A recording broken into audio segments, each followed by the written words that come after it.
Welcome to that time of the year again, convention season. We'll be examining the 3 days of the 2023 convention exercise patience that Jehovah's Witnesses will be studying all around the world. And they literally open with some homophobia, dramatized in the little songs they put while everyone is finding their seat and enjoying the last few moments of not boredom.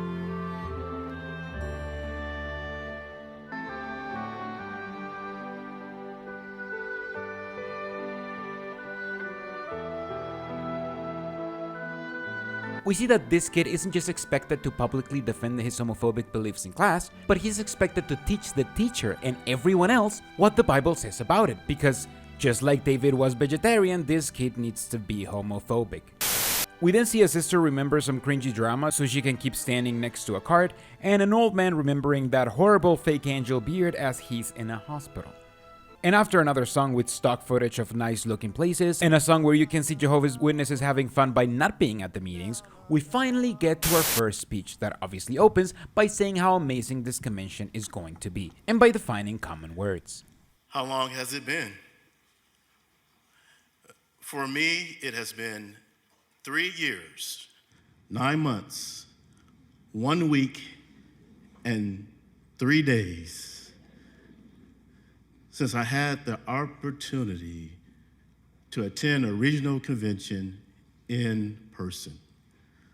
So with great love, with great pleasure, I would like to welcome you to this Exercise Patience Regional Convention of Jehovah's Witnesses. You see, patience is the ability to do this, to stay calm while waiting for an outcome that we need or want. And notice this definition. It is the capacity to accept or tolerate delay, trouble, or suffering without getting upset. It keeps us from becoming provoked, no matter what may be happening around us. And after talking about some examples in the Bible that are tangentially related to patience, we get to see it in video. During the dry summer months in Israel, the sun baked and hardened the soil. The farmer had to wait for the early autumn rain to soften the soil.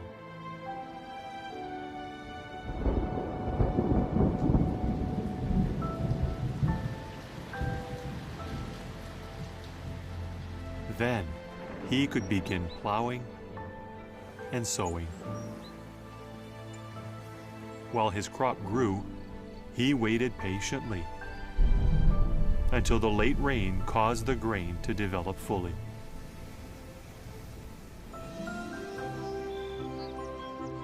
Finally, harvest time came, and the farmer's patience was rewarded. Aren't we thankful to Jehovah that we got that little PowerPoint presentation about an illustration that's very easy to follow? And of course, the conversation quickly turns about what Jehovah's Witnesses should be the most patient about: the end of the world. You see, can you identify with this statement? She endured many challenges throughout several decades, and she humbly asked this question: will I see the end before I die? Have you spent longer in this wicked system of things than you expected? Yet, we want to have confident expectation. We want to be patient. We want to exercise patience because we know that Jehovah God is going to correct matters. Any woes, any problems, Jehovah will undo those problems, those issues, and there will no longer be an issue with any one of us. Meanwhile, it is important for us to understand and to appreciate this fact. It is not going to be easy for us to do so because we live in this wicked world. Most Jehovah's Witnesses are born-ins whose parents told them when they were kids that they lived in the time of the end. Now, decades later, it's more important than ever to try and convince Jehovah's Witnesses that the end is coming right when it's always coming, soon but not quite now, so they can too grow old and pass away falsely believing they lived in the time of the end. Have you ever had to stand in a long line? For me, the most patient point is when I'm next. You have that anticipation that they're going to call your name. What is the reality, friends? We're next. Very soon, Jesus Christ will take over this world. We want to be in eager expectation, which means that there's a need for us to be patient even more so today than our faithful brothers in the first century. This is what Christians, and more concretely Jehovah's Witnesses, have been preaching since their inception. They all thought they were all next, and they all died without realizing they were wrong. And this generation of Jehovah's Witnesses is, of course, perpetuating the cycle with talks and conventions just like these. Right now, we're in a waiting period.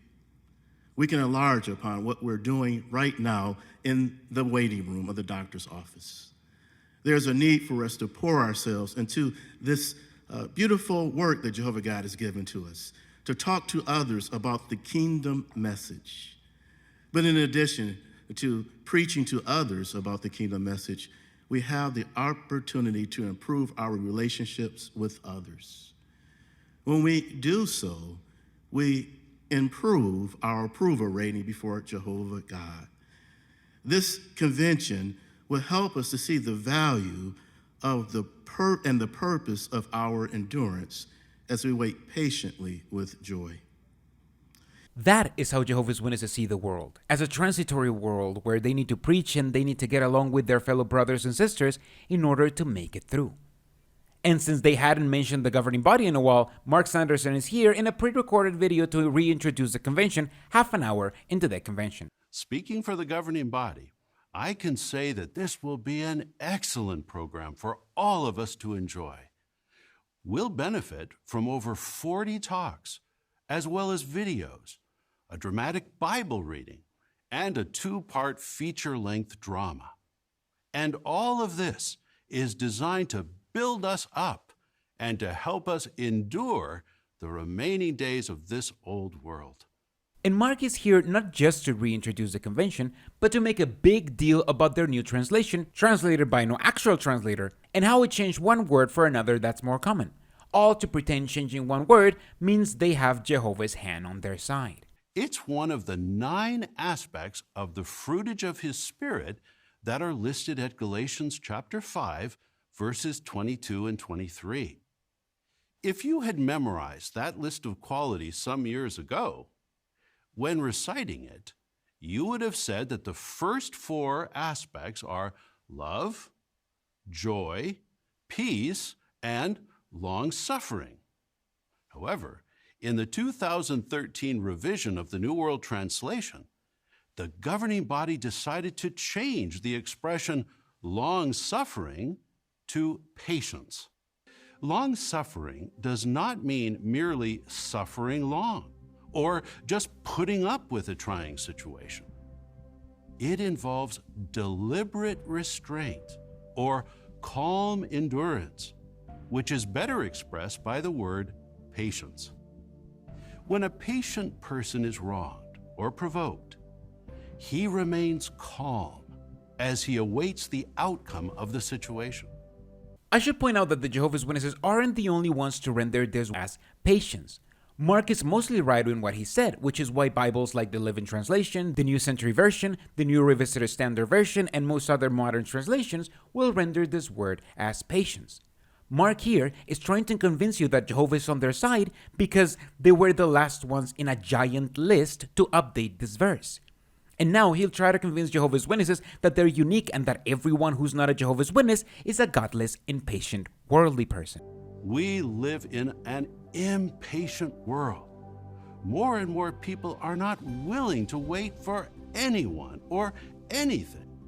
When they want something, they want it now. That attitude can rub off on us if we're not on guard. That is why for 3 days, we're going to delve into the Bible to see some beautiful examples of patience that we can imitate. Jehovah God, Jesus Christ, faithful men and women of old, including God's ancient prophets, and modern-day examples. We'll learn why we need patience, how we can exercise it, and what blessings await those who are patient. Now, please give your full attention to the entire program. Follow along in the Bible. Take note of the points that especially touch your heart, and know that we on the governing body love you all and continue to pray that you will keep on patiently enduring to the end. And after giving you a preview of the videos you're literally about to watch, the speaker lets you know how you're supposed to act once the convention is over. We encourage all of you to take the time to enjoy the entire convention, from the beginning to the end, when we're going to stand and sing the stirring original song and then conclude with prayer. Now, let's see. I need to look at my watch here. It is my confidence that in 54 hours, you will say, this was the best one yet. This is the first quarter of the morning session, and the only things we've learned so far are that patience was badly translated in a previous version of the Bible, and that the speakers want you to think that this is going to be an amazing convention.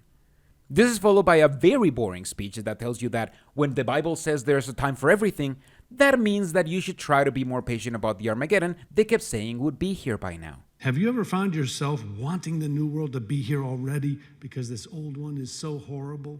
It's true. Or wishing that the resurrection could happen today. It's understandable. But from Ecclesiastes, we learn that worthwhile things take time.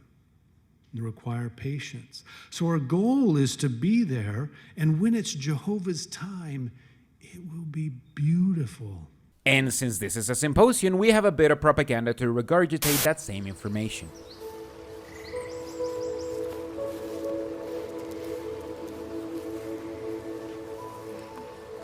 I wish I was a grown-up already. Do you? There's so much to learn in becoming a grown-up. I hate waiting. Can't Jehovah just make me grow up faster? Good things take time to grow. Jehovah made us to live forever. He put eternity in our hearts. August. Take a look at these trees. They were already big when your mom and I were your age. But the stream is watering them, making them grow stronger and taller.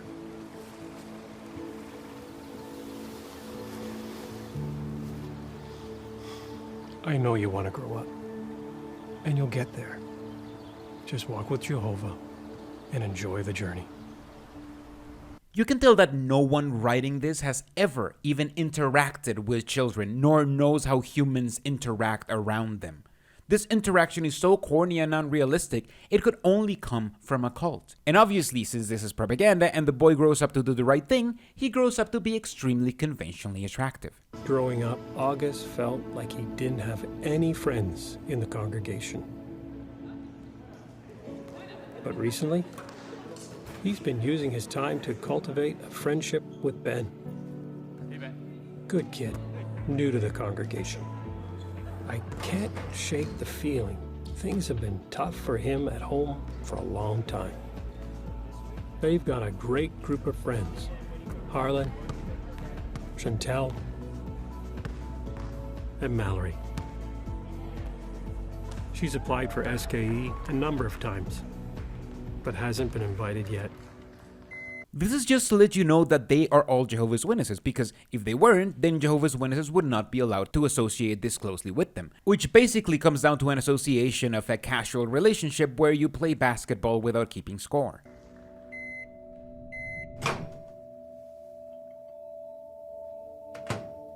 Funny. It can be so easy to size up everybody else's life, except your own. It's been years since I've lost my privileges. Brothers, I completely understand the decision. And I fully support it. Savior, we know that you can serve again someday. Will I ever be useful again?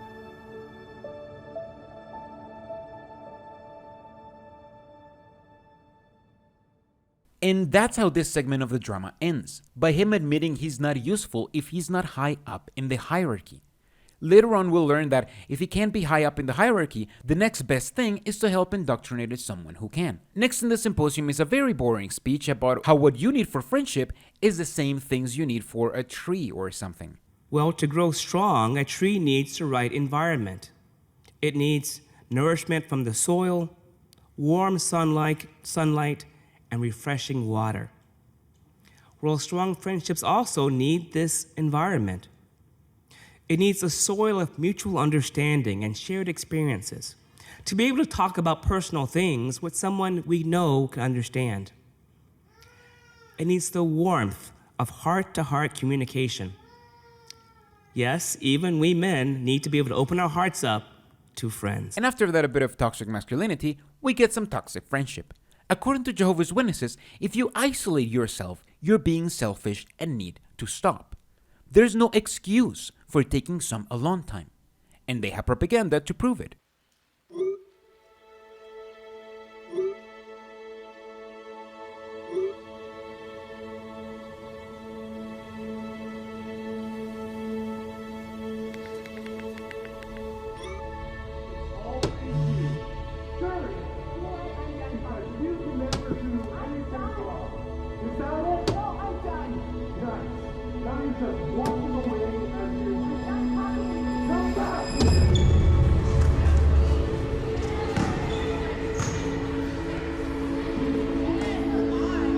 Hey, Ben.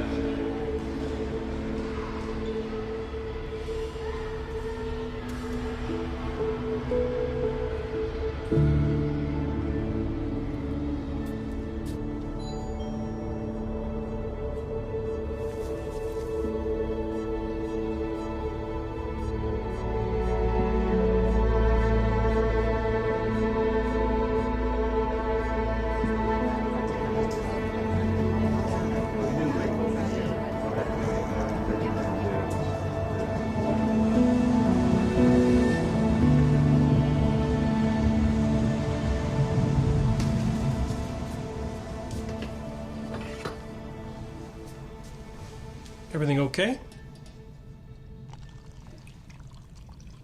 It's Ben. He's been ignoring me. What did I do? Maybe you didn't do anything.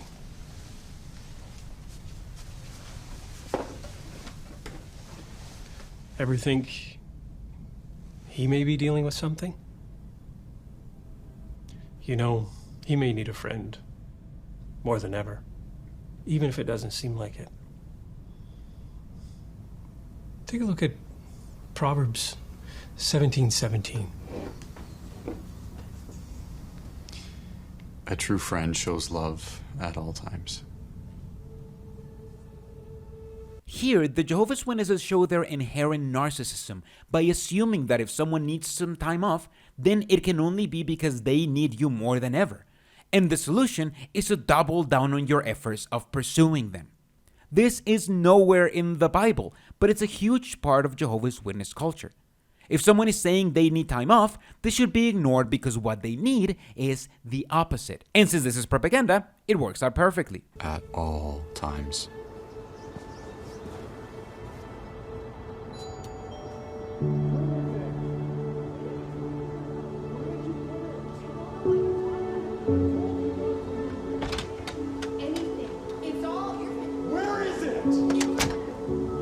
A true friend is a brother born for times of distress and shows patience when it's hard to understand a friend's actions. It can be easier to make a friend than to keep a friend. That takes patience and time.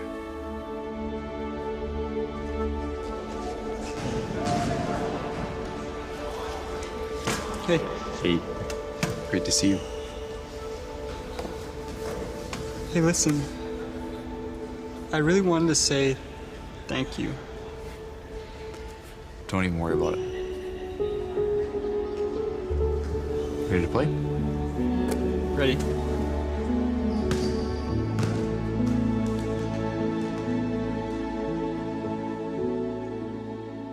This is what Jehovah's Witnesses promise you, that if you keep insisting on someone, then they'll have no choice but to be friends with you. If Ben had insisted on taking time off and started missing meetings too, he'd be soft-shunned by the entire congregation just in case.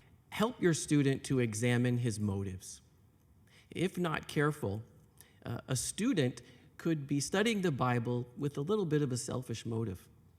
Maybe just to simply gain more and more knowledge, or to gain the approval of others. If you ask about the free Bible study they offer, they will always tell you that they offer Bible studies just so you know what the Bible says, and that what you do with that knowledge is completely up to you. But when they talk among themselves, they can literally come out to say the opposite. Number 2, teach your student not to just love the wisdom in the Bible, but to love its author, Jehovah. Love for Jehovah is the best fertilizer for spiritual growth. Number 3, teach your student how to meditate and do deep research. This will help him to better understand and imitate Jehovah's way of thinking. And finally, number 4, let your student make his own decisions.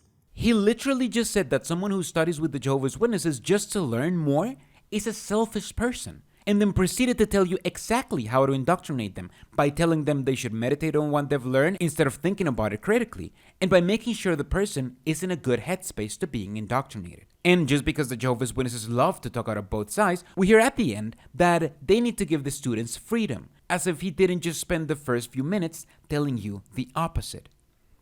This helps Jehovah's Witnesses feel like they're not being manipulative because they're being told they're not being manipulative after being taught how to manipulate people. And then we hear all about how the mature thing for a Jehovah's Witness to do is to obey the governing body, even if it doesn't make sense. Patiently wait on Jehovah to provide clarification when we struggle to accept a certain Bible teaching. Now, why is that the mature thing to do? Well, Matthew 24, verse 45 says that Jehovah appointed a channel to provide spiritual food at the proper time. Now, I'm sure we would all agree that babies don't care that there's a proper time for food. Babies demand food on their timetable. In contrast, we show our spiritual maturity when we take in spiritual food from Jehovah's channel on Jehovah's timetable. Matthew chapter 34 verse 45 doesn't say that Jesus would appoint a handful of guys in New York to lead your lives. It merely asks who is like the faithful and discreet servant. But the Jehovah's Witnesses leadership says, yes, we are that faithful, discreet servant, trust us, which I've also debunked in a previous video. And the nonsense just keeps going. This Bethelite just says, hey, so you know how the Bible says something about dispensing food at the proper time?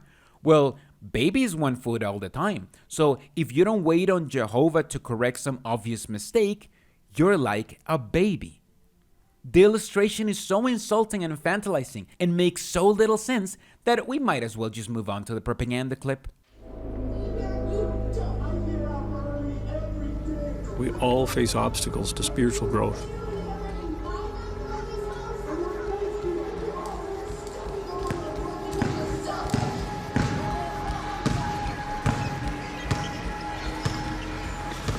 Foul. Whoa, whoa, whoa. Foul. Oh man, that was clean. That was a foul. That was a foul!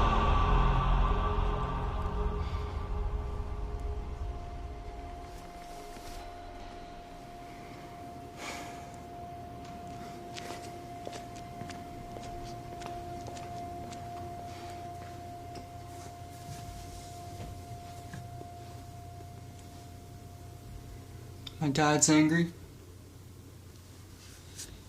I'm angry. I want to change. I just feel stuck. I'm just like him. I'm really sorry, Ben. But You don't have to be like him. You can choose who you're going to be. It just feels like I'm losing a battle. You know, my dad always says, you're not losing as long as you're trying. Be patient with yourself.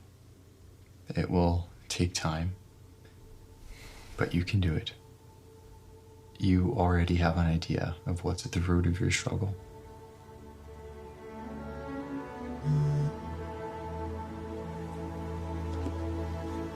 Each time you lose your temper, write down what happened, how you could have reacted better, and why.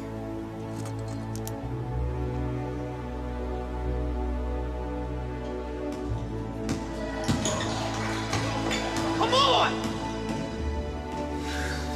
Wait before reacting. Take a deep breath. Colossians 3:8. Put away wrath.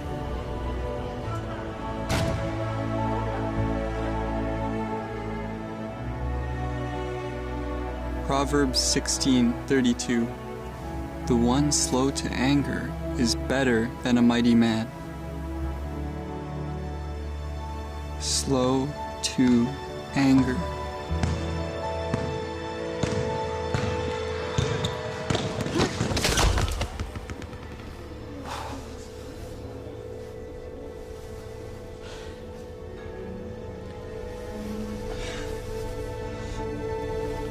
Don't worry about it, man. Sorry about that.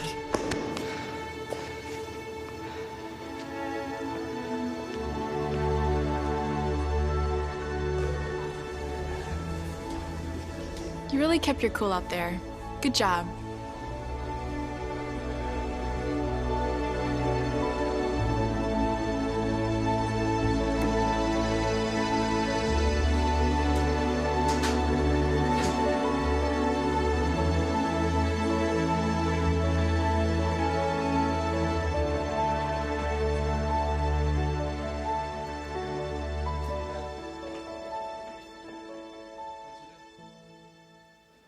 So instead of getting the therapy he desperately needs, he just reads a Bible verse that says don't be angry and another one that says be slow about it. And since this is propaganda, the advice not only works immediately, but it's such a good advice that now Ben is sharing that with his father. Next up is a boring talk that tells you that it takes time to climb up the Jehovah's Witness ranks, so what you should always be doing is working extra hard all the time to hope you qualify sooner. What can help us to not give up in our efforts to reach our goals? First, accept the fact that reaching goals takes time. Second, remember, nothing is gained by doing nothing. But if we keep working at it, we can reap the benefits that come from pursuing the goal and the joy that comes from actually reaching it. Again, this is a very boring talk made to remind Jehovah's Witnesses that what matters is that they should get on that hamster wheel and never stop, regardless on whether they're successful or not. And obviously, we have the conclusion of the drama between Ben and Shad Bethelite to say the same thing. I'm moving. That's great. Thank you. You know, SK might happen someday, but I'm really excited to be serving where the need is great now. It's amazing how you can knock on one door for so long and Jehovah opens another.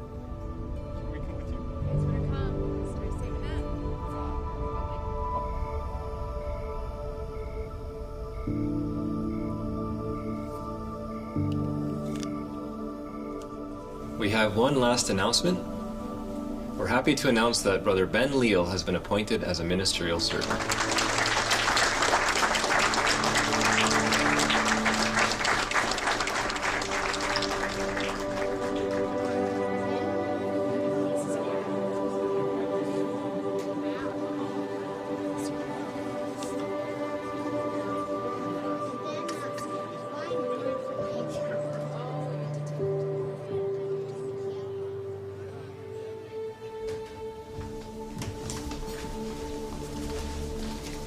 See you tonight, Mom. Dad. Enjoy Kingdom Ministry School.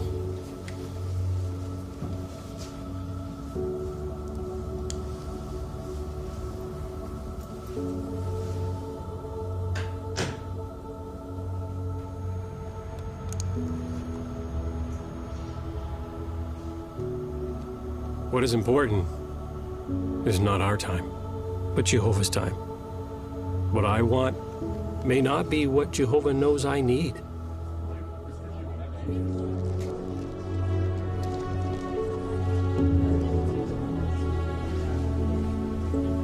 The assembly had a lot of great parts today. Thank you for your part. I didn't have a part. I'm not talking about up there. I mean your example. Your concern for others, how you contribute in any way you can, and how you always make time for Jehovah, for me, and for Mom. Yeah, you had a part. Today, when they talked about helping others, the whole time, you know the one person I was thinking about? It's you. You helped me grow spiritually. You never stopped helping me.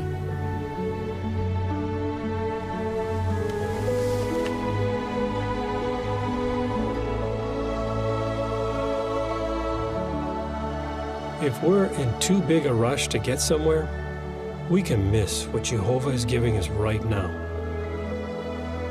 There's beauty in the journey along the way.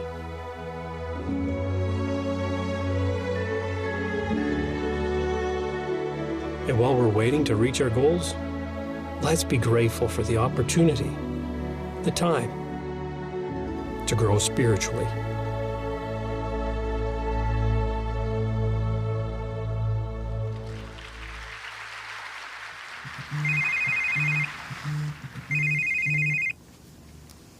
Hello?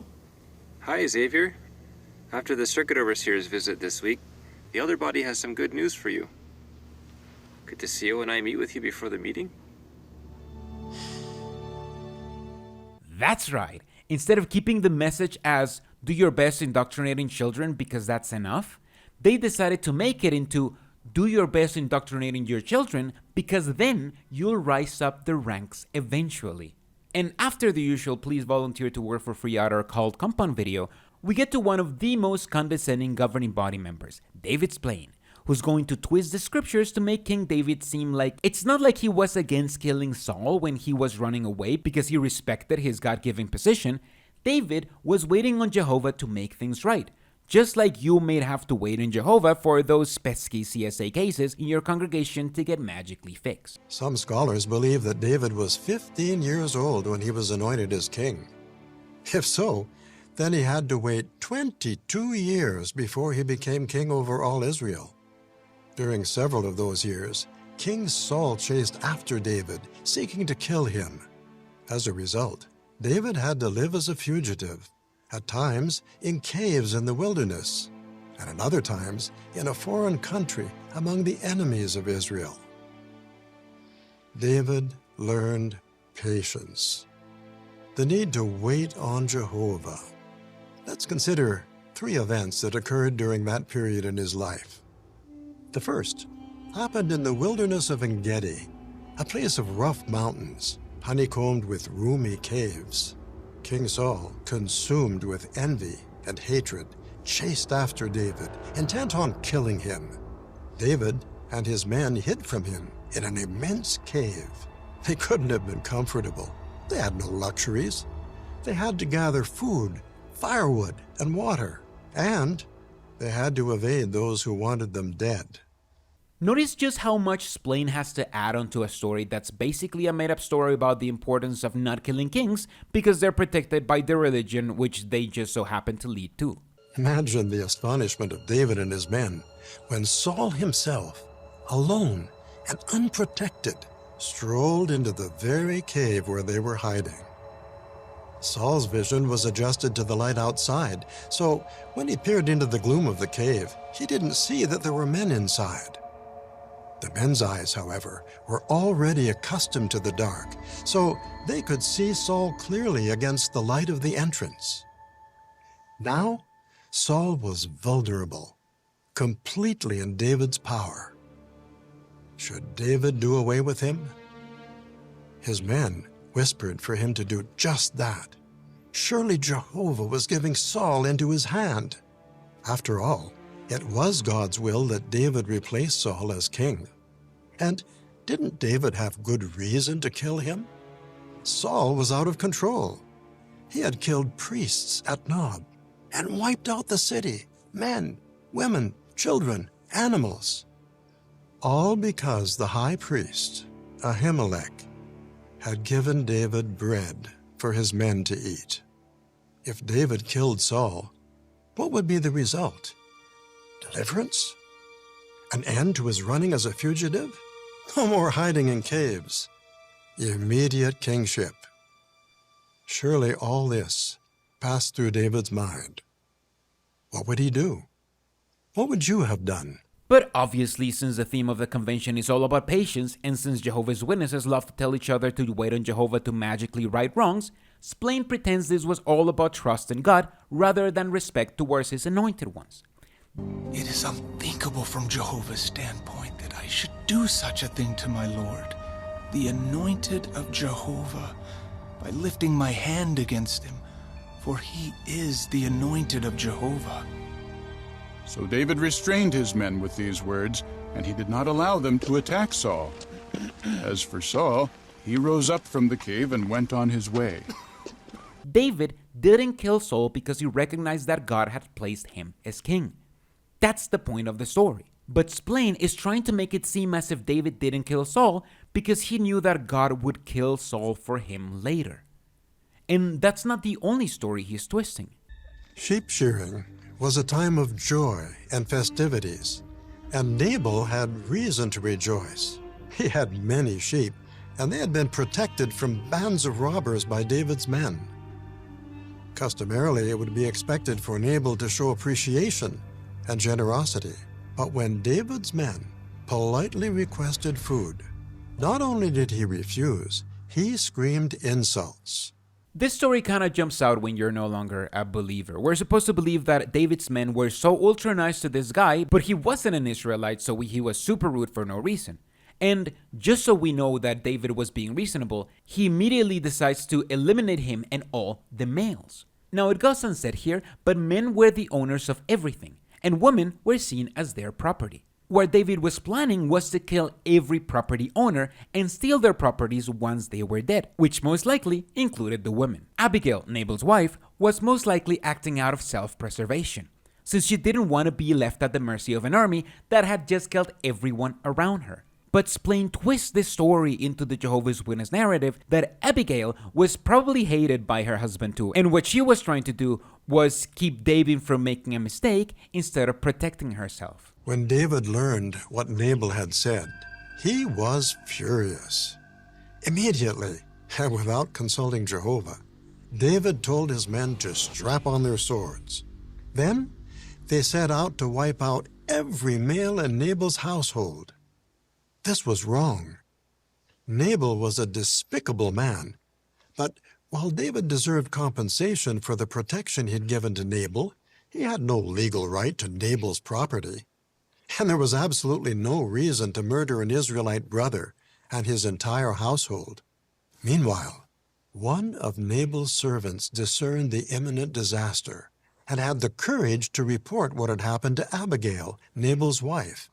He didn't warn Nabal, who wouldn't have listened, but he found a hearing ear with Abigail, who was a woman of discernment, who loved Jehovah.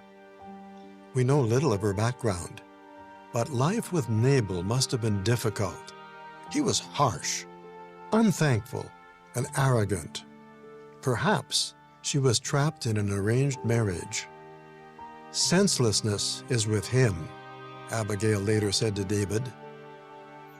This spiritual woman would not likely have said that unless her husband had caused her to lose the last vestige of love and respect for him.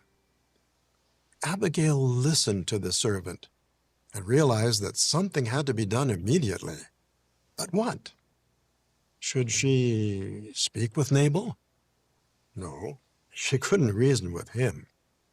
Should she run away? If David was anything like Nabal, that might have been the smart thing to do. But Abigail knew that David was a reasonable man who loved Jehovah. Quickly, she gathered food and set out to meet him. Splain tries to pretend that Abigail had options after crafting a narrative that's simply not in the Bible, and then twists it again into David deciding to wait in Jehovah. Abigail's words to David were those of a wise and spiritual woman. Her approach was humble and deeply respectful, but her message was clear. She said that Jehovah had sent her to David to prevent him from incurring blood guilt, from shedding blood without cause, from taking revenge, and from doing something that would cause David regret and remorse, casting a shadow on the rest of his life. Abigail reminded David of these important truths. Jehovah would correct the wrong, and David should not avenge himself. Her appeal mirrored David's reason for not going against Saul at En-Gedi. Perhaps she'd learned about how David had spared Saul's life in the cave. Abigail's message? Be patient. Let Jehovah sort things out in his own time and way. It is insane to realize just how much Jehovah's Witnesses add onto this simple story, making Nabal a wife-beater and Abigail a wise person who begged David to wait on Jehovah, rather than a woman afraid of her life that was trying to give David what he had asked for when she realized he was willing to kill for it. And Splain has one last Bible story to twist. In the cave, Saul had come to David. This time, David came to Saul. With him was his nephew, Abishai, a courageous warrior. They moved stealthily by moonlight through the ranks of Saul's sleeping men to the place where Saul was sleeping. Now, for a second time, Saul was in David's power. Abishai offered to pin Saul to the ground. To him, it seemed logical to do away with the one who had so relentlessly been seeking to kill them. This story is basically the first story repeated. David has a chance to kill Saul, but he's too afraid of killing God's anointed one, and Splain wants to convince you that David was actually waiting on Jehovah to kill Saul instead. David didn't fool himself into thinking it would be acceptable for Abishai to act against Saul. He recognized that Jehovah would deal with Saul. Once again, he waited on Jehovah to correct the situation. David considered how Jehovah might act in his behalf in the future, whispering to Abishai that Saul might die in battle. Over a year later, that's what happened. And after explaining his own twist in the Bible, we're left with the final talk of the Friday morning program, where we learn all about how patient God is by not nipping the sovereignty issue in the bud when it came out, and instead patiently waited for thousands of years as millions of people died in agony just to prove a point. So patient. Just how patient is Jehovah? Well, God's patience is seen in his response to problems. For example, early in man's history, Satan boldly accused God of being a liar. The devil also challenged God's right to rule and also his way of ruling. God's response? Well, rather than becoming provoked, Jehovah exercised some 6,000 years of extraordinary patience so that the moral issues that were raised by Satan the devil could be resolved once and for all. This is a very long and boring talk that basically says that you should be thankful for Jehovah to not have brought Armageddon yet, because then you wouldn't be alive.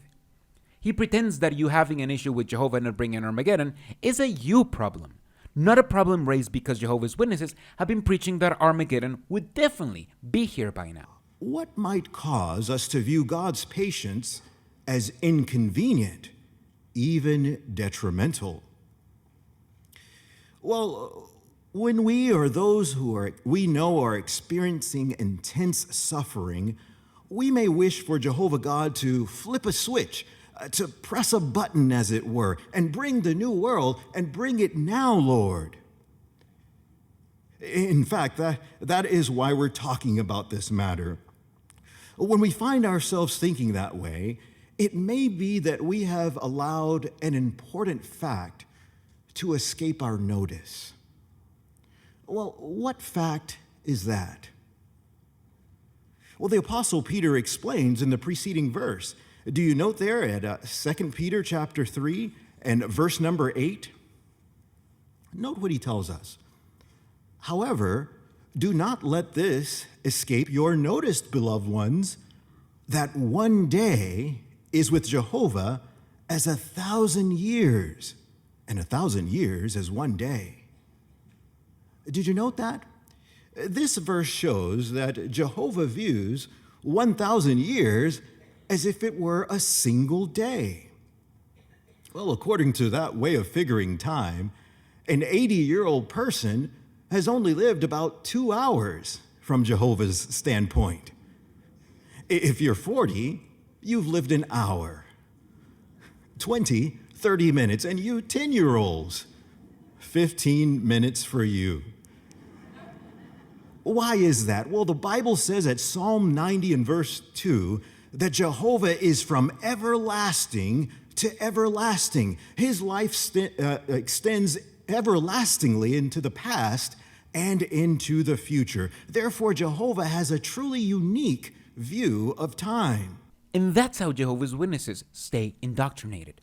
They have to believe both that Armageddon is right around the corner and that it may take forever to get here. It's an issue I don't see often discussed, but this dual and contradictory belief is how Jehovah's Witnesses can conciliate them living in the last days with Armageddon not coming.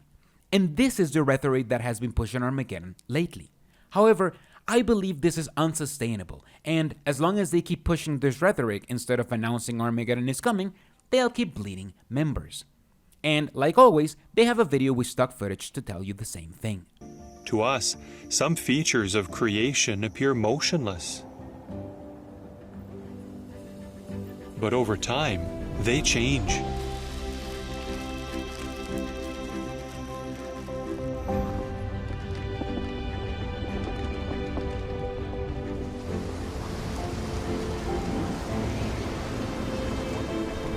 Astronomers believe that the first stars formed billions of years ago.